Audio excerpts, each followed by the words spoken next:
देखो हम पढ़ेंगे कठोर क्षार सामर्थ्यता एवं कठोरता व मृदुता। जो HSAB परिकल्पना है उसमें क्या बताया था, जब कठोर कठोर से जुड़ेगा और मृदु मृदु से जुड़ेगा तो क्या बनेगा, जो कॉम्प्लेक्स बनेगा वो कैसा होगा, स्टेबल। लेकिन अगर हम प्रबलता की बात करें, किससे प्रबलता, अब हम कठोरता, हम दो शब्द ले रहे हैं अब, एक कठोरता और प्रबलता। क्या कठोरता प्रबलता दोनों सेम टर्म है? नहीं। प्रबलता तो सामर्थ्यता को बता रही है और ये कठोरता कठोर कितना कठोर है कठोरता को बता रही है, ठीक है। प्रबलता तो क्या है, सामर्थ्यता। तो कठोरता और प्रबलता दोनों ही अलग अलग टर्म्स हैं, अलग अलग शब्द हैं, जिसमें HSAB के अनुसार तो कठोर कठोर और मृदु मृदु से स्टेबल कॉम्प्लेक्स बनता है। लेकिन अगर हम प्रबल प्लस प्रबल लें, मतलब प्रबल अम्ल लें और प्रबल क्षार लें, तो ये कंडीशन में कॉम्प्लेक्स स्टेबल बनेगा। लेकिन हम इसके अपोजिट, इसमें मृदु मृदु करने पे भी कॉम्प्लेक्स स्टेबल था, लेकिन प्रबलता और कठोरता सेम नहीं है, प्रबलता और मृदुता और दुर्बलता सेम नहीं है। तो हम दुर्बल अम्ल और दुर्बल क्षार लेंगे तो जो कॉम्प्लेक्स बनेगा वो अनस्टेबल होगा। बात समझ में आ गई? कठोरता और प्रबलता दोनों अलग हैं, लेकिन कठोर कठोर का कॉम्प्लेक्स स्टेबल होता है, इसी तरह प्रबल प्रबल का कॉम्प्लेक्स स्टेबल होता है। लेकिन मृदु और कठोर भी सेम नहीं है, तो हम इसके आधार पर इनका निर्धारण नहीं कर सकते। इनका क्या होता है, प्रबल प्रबल के साथ स्टेबल बनाता है, लेकिन दुर्बल दुर्बल के साथ स्टेबल कॉम्प्लेक्स नहीं बनाता। कैसा बनाता है, अनस्टेबल कॉम्प्लेक्स बनाता है। यही इस अम्ल क्षार सामर्थ्य एवं कठोरता एवं मृदुता में बताया गया है, ठीक है।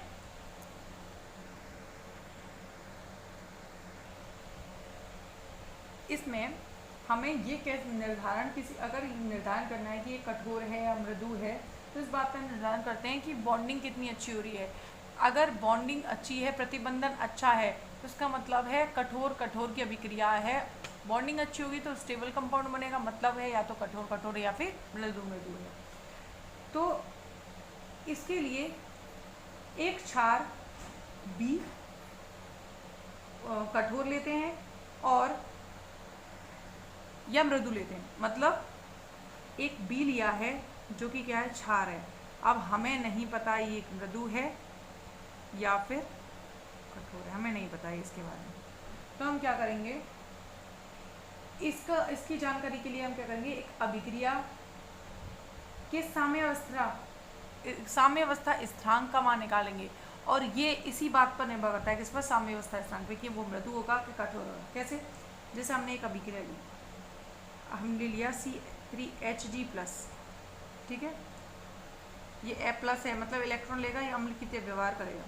और हमने लिया BH, जिसमें B क्षार है, H के साथ जुड़ा हुआ है।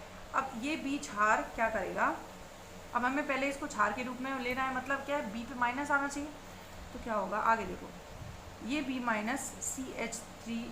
CH3Hg B इसके साथ जुड़ गया और इस पर क्या गया, प्लस आ गया, ठीक है। अब इसके साथ एक और बात सुनो, जब इसने अपना लोन पेयर या फिर अपना इलेक्ट्रॉन घनत्व इसको दे दिया बंध बनाने में, तो इस पर क्या आ जाएगा, इस पर भी तो पॉजिटिव चार्ज आ जाएगा, तो इस पर भी पॉजिटिव चार्ज आ गया इलेक्ट्रॉन देने के कारण। उसके साथ बंध बनाया हुआ है, इनका बंध बन गया और इस पर पॉजिटिव चार्ज आ गया, और साथ में क्या निकल गया, H+। अब इसके लिए हम क्या करें, K निकालें, तो क्या होता है, K CH3Hg+, मतलब उत्पाद की सक्रिय सांद्रताओं का गुणनफल बटे अभिकारक की सक्रिय सांद्रताओं का गुणनफल। तो प्लस ऊपर लगा दिया, इन दोनों का गुणनफल प्लस ऊपर। अब नीचे देखो, नीचे क्या होगा, BH ऊपर प्लस,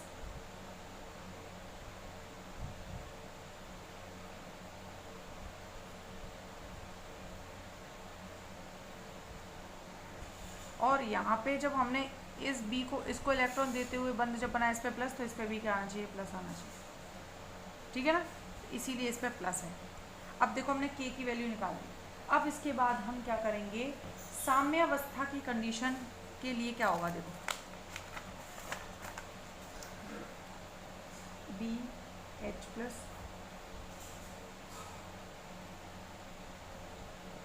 देखो अगर क्या करें बी एच प्लस, प्लस इस पे क्यों आ रहा है, क्योंकि एच प्लस आके इसके साथ बॉन्ड की तरफ बॉन्ड बना के जुड़ रहा है, तब इस पे एच प्लस आ रहा है।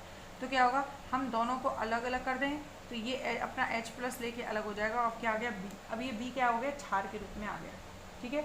अब इसके लिए हम के ए निकालें तो क्या आएगा, के निकालना है, अब इसको हम ए लिख देते हैं, देखो B H plus upon B H plus, पहले वाले को इक्वेशन फर्स्ट, इसको लिख दिया सेकंड। इसी तरह अब हम क्या कर रहे हैं, दोनों को अलग अलग, जैसे पहले इससे इसको लिया है और इससे बी और एच अलग किया है, अब इसको लेंगे, इससे ये अलग करना है।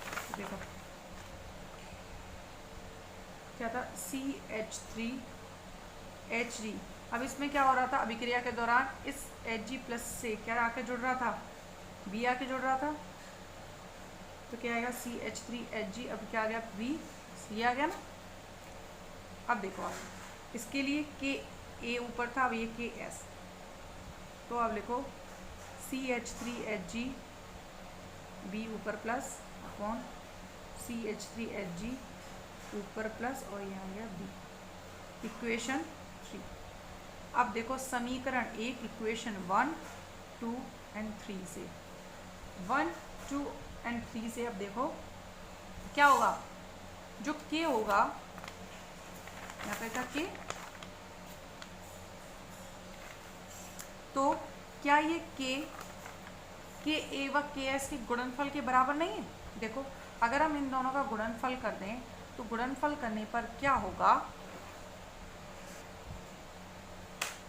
गुणनफल कर दे तो क्या होगा, बी से बी कट जाएगा, ऊपर आ जाएगा CH3HG बी और यहाँ H, और नीचे आ जाएगा CH3HG BH, यही आएगा। और वो क्या है, इक्वेशन फर्स्ट के बराबर है, देखो इक्वेशन फर्स्ट के बराबर ही है ना, तो हम क्या लिख सकते हैं, आप देखो इन तीनों से क्या आ सकता है, K इक्वल्स टू के ए इंटू के एस, ठीक है। अब के ए इंटू के एस, अगर ये लॉग में वैल्यू हो तो देखो लॉग के बराबर हो जाएगा लॉग के ए प्लस लॉग के एस, तो लॉग के ए प्लस लॉग के एस बराबर क्या होता है, के ए इंटू के एस, कैसे, लॉग ए इंटू बी किसके बराबर होता है, लॉग ए प्लस लॉग बी, यही तो होता है। हमने क्या किया है, लॉग लिया है और लॉग ए इंटू बी क्या होगा, लॉग ए प्लस लॉग, इतना होगा। उपर्युक्त सिद्धांतों से जो के की वैल्यू निकली है, किसकी वैल्यू निकली है, के की, अगर इस के की वैल्यू है, ये जो के निकला है, इस के की वैल्यू 1 से कम हो, कैसी हो, 1 से कम हो, तो जो बी होगा वो होगा कठोर क्षार, कठोर होगा मतलब। लेकिन यदि के का मान 1 से ज़्यादा हो तो बी क्या हो जाएगा, ठीक है। अब इसको दोबारा सुनो, क्या किया था हमने बी क्षार लिया, हमें नहीं पता वो मृदु है या कठोर है, इसके लिए हम के स्थान जो होता है उसका उपयोग करते हैं। अब हमें के की वैल्यू निकालनी है, जो के होता है बराबर किसके होगा, उत्पाद की सक्रिय सांद्रता बटे अभिकारक की सक्रिय सांद्रता, ये हमने ये कर दिया। फिर हमने क्या कर दिया, साम्यावस्था के लिए हमने क्या कर दिया, अब पहले दोनों का अलग निकाल दिया, तो क्या आ जाएगा, के ए बराबर ये, के एस बराबर ये आ जाएगा। तो के बराबर के ए इंटू के एस के बराबर ही होगा, तो इससे ये लॉग की वैल्यू आ गई। अगर इस के की वैल्यू 1 से कम आती है तो वो कठोर होता है, और 1 से ज़्यादा आती है तो क्या जाता है, मृदु। तो हम के की वैल्यू के आधार पर क्या निकाल सकते हैं कि कौन कठोर है कौन मृदु है।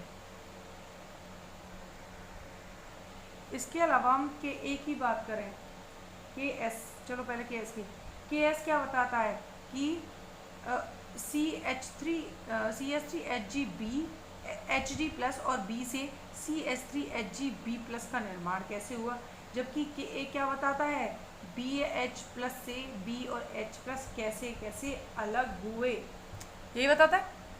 तो देखो ये तो किसी के टूटने को बता रहा है और ये किसी के जुड़ने को, तो ये तो क्या है, एक वियोजन स्थिरांक और ये क्या है, एक निर्माण स्थिरांक। ये बात भी क्लियर हो गई। और Ka और Ka व Ks के मानों से स्पष्ट है कि B क्या है, एक कठोर क्षार है या फिर क्या है, मृदु क्षार। कैसे कैसे, अगर एक से वैल्यू क्या आती है, ज़्यादा आती है तो कठोर है, एक कम है तो कठोर, और एक से ज़्यादा आती है तो क्या हो जाएगा, मृदु। इसके अलावा एक टर्म होती है pKa। अब ये pKa से क्या पता लगता है, ये pKa होता है, ये अम्लीयता के तो व्युत्क्रमानुपाती होता है, मतलब जिसकी अम्लीयता ज़्यादा होगी उसका pKa मान कम होगा, लेकिन ये pKa मान होता है क्षारीयता के समानुपाती। pKa से पता लगता है कि क्षारीय, जितना क्षारीय ज़्यादा होगा pKa का मान उतना ही अधिक होगा। यही अगर pKa का मान किसी के दो कोई कंपाउंड है और pKa की वैल्यू दी है एक की ज़्यादा, तो जिसकी pKa वैल्यू ज़्यादा होगी उसकी क्षारीयता कैसी होती है, ज़्यादा होती है। इसके अलावा यदि pKa का मान log Ks से अधिक है, pKa की वैल्यू दी है और वो वैल्यू log Ks क्या है, ये Ks क्या था, निर्माण स्थिरांक, अगर इससे log Kas से अधिक होती है तो B को कठोर क्षार माना जाता है, ठीक है, B क्या होगा, कठोर, लेकिन अगर कम होती है तो क्या होता है, मृदु क्षार माना जाता है, ठीक है। अब इसके बाद आगे बढ़ते हैं। नेक्स्ट टॉपिक है सहजीवन। सहजीवन, सिम्बायोसिस, ठीक है। सहजीवन क्या होता है, सहजीवन से मतलब है सहजीवन, साथ साथ रहना, तो उसका सामान्य अर्थ क्या होता है, साथ साथ रहना। ये जो सहजीवन है, सहजीवन का अर्थ साथ साथ रहना होता है, और इस सहजीवन पद की व्याख्या की गई है HSAB सिद्धांत के द्वारा। कौन से सिद्धांत के द्वारा, HSAB। अब हम HSAB को याद करते हैं। पहले HSAB क्या सिद्धांत होता है, कठोर कठोर के साथ और मृदु मृदु के साथ जब अभिक्रिया करता है तो स्थायी संकुल का निर्माण होता है, लेकिन अगर कठोर मृदु और मृदु कठोर के साथ अभिक्रिया करेगा तो स्थायी नहीं, अस्थायी संकुल का निर्माण होता है। ये होता है HSAB। तो ये किसकी व्याख्या करता है, HSAB की व्याख्या करता है। तो ये सहजीवन HSAB की सिद्धांत की परिकल्पना की व्याख्या करता है। तो अब इसका मतलब है जो HSAB दिया हुआ होगा उससे कुछ स्टेप्स आगे बढ़ना। तो देखो HSAB क्या बताता है कि कठोर प्लस कठोर, मतलब कठोर लिगेंड, कठोर लिगेंड नहीं, अब हम अम्ल लेते हैं, कठोर अम्ल और यहाँ कठोर क्षार, कठोर अम्ल कठोर क्षार व मृदु अम्ल मृदु के क्षार के साथ अभिक्रिया करता है, ये बताता है HSAB। इसके अलावा सहजीवन के द्वारा क्या बताया जाता है कि जो कठोर लिगेंड होता है, जिसे हम कठोर क्षार की संज्ञा दे रहे हैं, कठोर क्षार का नाम दे रहे हैं, ये कठोर लिगेंड उस केंद्रीय धातु परमाणु से जुड़ना चाहता है जो अन्य कठोर लिगेंडों से ही जुड़ा हो। मतलब हम मान रहे हैं कोई मेटल आयन है और कोई लिगेंड आकर इससे जुड़ना चाहता है, तो HL मतलब लिख रही हूँ कठोर लिगेंड, कोई HL लिगेंड आकर इस केंद्रीय धातु परमाणु या केंद्र से जुड़ना चाहता है, तो ये लिगेंड तभी जुड़ेगा जब इससे और भी HL मतलब कठोर लिगेंड जुड़े हुए होंगे, ठीक है। लेकिन अगर इसके साथ कोई SL जुड़े हुए हैं तो HL आके नहीं जुड़ेगा, SL जुड़े हुए हैं तो SL आकर ही जुड़ेगा, मतलब सॉफ्ट लिगेंड, ठीक है। तो दोबारा देखो, अगर कोई कठोर लिगेंड किसी केंद्रीय धातु परमाणु से जुड़ना चाहता है तो वह कठोर लिगेंड उस केंद्र से तभी जुड़ेगा जब यह केंद्रीय धातु परमाणु अन्य भी कठोर लिगेंडों से ही जुड़ा होगा। अगर सॉफ्ट लिगेंड मृदु अम्ल से जुड़ा हो तो ये आकर यहाँ नहीं जुड़ेगा, इसी को कहते हैं सहजीवन। इसके अलावा अगर कोई सॉफ्ट लिगेंड, मृदु लिगेंड किसी ऐसे केंद्रीय धातु परमाणु के पास आता है जिसके साथ में सभी एसएल सॉफ्ट लिगेंड, मृदु लिगेंड ही जुड़े हुए हैं, तो ही कोई नया सॉफ्ट लिगेंड आकर जुड़ेगा। अगर पहले से कोई कठोर लिगेंड जुड़ा है तो वो कोई मृदु लिगेंड आकर उससे नहीं जुड़ेगा। तो मतलब कठोर कठोरता के साथ सहजीवन दर्शा रहे हैं, इसी तरह मृदु मृदुता के साथ सहजीवन दर्शा रहे हैं, इसी को कहते हैं सहजीवन। तो HSAB की व्याख्या हो गई सहजीवन के आधार पर। अब इसके अलावा बात करें कि कोई प्रजाति जन्म से ही क्षार या कठोर होती है। अगर हम किसी अम्ल या क्षार की बात करें तो उसकी कठोरता व मृदुता, ये कठोरता या मृदुता इसका जन्मजात गुण नहीं है, मतलब इसकी उत्पन्न होती, जैसे वो अम्ल उत्पन्न हुआ तो उसमें अपने आप जन्म से ही, मतलब उसके उत्पन्न होने से ये गुण नहीं आता कि वो कठोर है, या फिर उसके उत्पन्न होने से ये गुण नहीं आता कि वो मृदु है। ये क्या होता है, अपने आसपास की प्रजातियों के आधार पर होता है। जैसे यदि किसी प्रजाति के चारों तरफ कठोर प्रजाति जुड़ी है तो कठोरता बढ़ती है, अगर मृदु प्रजाति जुड़ी है तो मृदु है। और इसी कठोरता के चारों ओर कठोर, मृदुता के चारों ओर मृदु, आपस में कठोरता के साथ रहने और मृदुता के साथ रहने को क्या कहते हैं, सहजीवन कहा जाता है। इसके अलावा अगर हम इसको उदाहरण की बात करें, उदाहरण देखते हैं कि B3+ एक सीमावर्ती अम्ल है, ये B3+ हम ले रहे हैं, इसका नाम क्या है, ये कैसा है, सीमावर्ती अम्ल है, सीमावर्ती अम्ल है। जब इसके चारों तरफ कठोर क्षार आकर, कठोर क्षार जैसे F-, हम अब इसके चारों तरफ जोड़ रहे हैं कठोर क्षार, और कठोर क्षार भी कौन है, F-, ठीक है। हमने इस सीमावर्ती अम्ल के चारों तरफ क्या जोड़ दिया, कठोर क्षार जोड़ दिया। तो इस प्रकार जो BF3, B और F, तो बोरोन से अधिकतम 3 F जुड़ सकते हैं, तो BF3, क्योंकि बोरोन 3 बंध बनाता है अधिकतम, फिर उसके पास वेकेंट p ऑर्बिटल होते हैं, तो जो B है वो 3 F को जोड़कर क्या बना लेगा, BF3 बना लेगा। और BF3 अब किसके समान व्यवहार करेगा, इसका व्यवहार, अब देखो इलेक्ट्रॉन रिच तो है नहीं कि इलेक्ट्रॉन दे दे, ठीक है। हम सहजीवनता के आधार पर देख रहे हैं कि अब ये सीमावर्ती B3+ था, सीमावर्ती अम्ल था, मतलब इलेक्ट्रॉन ले सकता था। ये जो B बोरोन है, सीमावर्ती अम्ल कहने से मतलब है ये अपनी प्रकृति अपने से जुड़ने वाले समूह के आधार पर बदलता है, ठीक है। तो ये सीमावर्ती अम्ल है। ये सीमावर्ती अम्ल के चारों ओर अगर हमने कठोर क्षार जोड़ दिया F-, तो 3 के साथ B बंध बनाएगा, क्योंकि अधिकतम 3 बंध बनाता है, और F3 जुड़ गया। F3 के जुड़ने के बाद भी अभी इलेक्ट्रॉन रिच नहीं हुआ, ना तो ये इलेक्ट्रॉन दे सकता है, इलेक्ट्रॉन ले ही सकता है, क्योंकि इसके पास वेकेंट p ऑर्बिटल होते हैं, उन अपने खाली p कक्षकों में इलेक्ट्रॉन ले सकता है। तो इसका व्यवहार तो अम्ल के समान होगा, लेकिन अब व्यवहार कौन सा अम्ल होगा बताओ, क्योंकि कठोर चारों तरफ जुड़े हुए हैं, तो कैसा होगा, कठोर अम्ल। तो क्या इसकी जन्मजात प्रजाति थी, वो था तो ये सीमावर्ती अम्ल, अब ये कठोर अम्ल के समान व्यवहार कर रहा है, क्यों, क्योंकि इसके चारों तरफ कठोर क्षार आकर जुड़ गए, ठीक है। इसी प्रकार अब हमने इसी के चारों ओर क्या जोड़ दिया, H- जोड़ा। ये H- होता है ना, ये मृदु अम्ल होता है, ठीक है। अब ये मृदु अम्ल आकर जुड़ा, BH3 बन गया।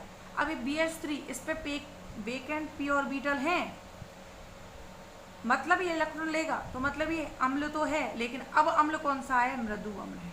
तो अब बताओ, अभी ये सीमावर्ती था, अब सीमावर्ती अम्ल के बाद ये कठोर अम्ल भी बन गया, मृदु अम्ल भी बन गया। कैसे कैसे बना, सहजीवन के आधार पर। इससे जुड़े हुए समूह कितने हैं, ठीक है।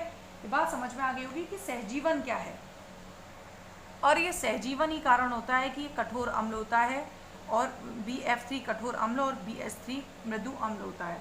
तो हम कई बार पढ़ते हैं कि ये मृदु अम्ल है, एक बार में BF3 पढ़ रहे हैं तो कठोर हो गया, एक बार में पढ़ रहे हैं मृदु हो गया, तो कन्फ्यूजन होती है। कन्फ्यूजन अब नहीं होनी चाहिए, क्योंकि सहजीवन के आधार पर ये कठोर और मृदु हों। इसके अलावा इसके और उदाहरण पढ़ते हैं, चलो और देखो, जैसे एग्जाम्पल ले तो अभी देखो, हमने लिया R2S, और BF3। ठीक है, अभी इस कंडीशन में ये है मृदु और ये है कठोर। ठीक है, इसने अब अभिक्रिया करी,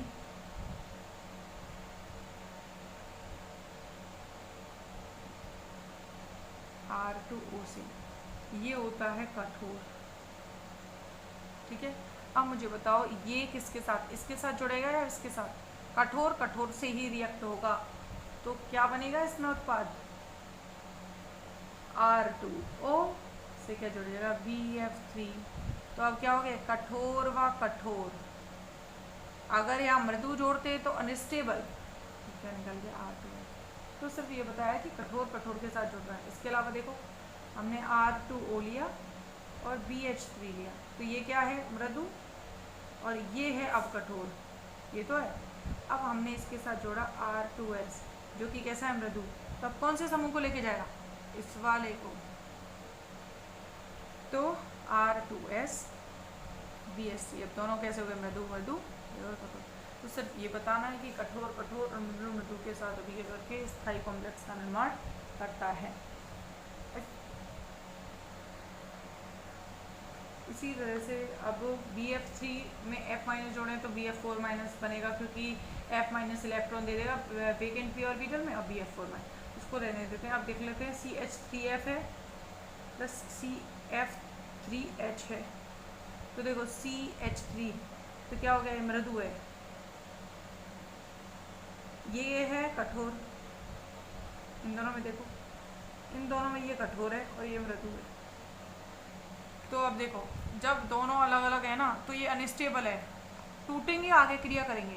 तो कठोर कठोर और मृदु मृदु के साथ। तो देखो, कठोर कठोर मृदु मृदु के साथ जोड़ा था CH3H, तो क्या होना है? CH4 plus CF4।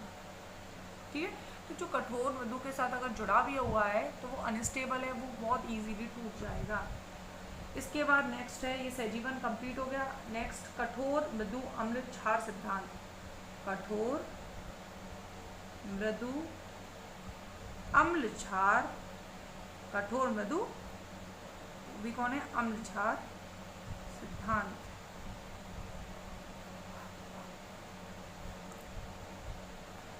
इसे अब हम नेक्स्ट लेक्चर वीडियो में पढ़ेंगे।